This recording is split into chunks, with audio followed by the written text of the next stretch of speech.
Guys আপনারা দেখতে পাচ্ছেন আমার ইন্ডিয়ান বাইক 3D গেমটিতে বাইকে একটি হেলমেট ইনস্টল হয়ে গেছে। হেলমেট হলে কিন্তু আমাদের হেলথটি অনেক কম কাটে। তো আপনারা কিভাবে ইন্ডিয়ান বাইক 3D গেমের ভিতরে এরকম হেলমেট আনবেন, তো এর জন্য আপনারা সর্বপ্রথমে আপনার মোবাইল ফোনটি ওপেন করে একটি পছন্দ মতো বাইক নিয়ে নেবেন। তো আমি একটি বাইক নিয়ে নিচ্ছি। বাইক ট্রান্সফার হয়ে গেছে। তারপর এরপর আমরা উঠতে হবে।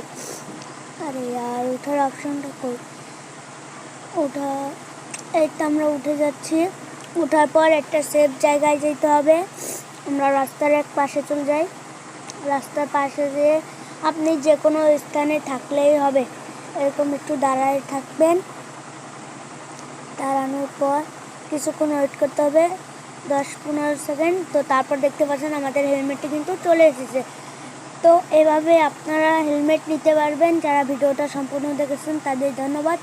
আর যারা হেলমেট নিতে পারতেন না তারা হেলমেট নিয়ে শিখে গিয়েছেন। তো এভাবে আপনারা হেলমেট নিতে পারেন।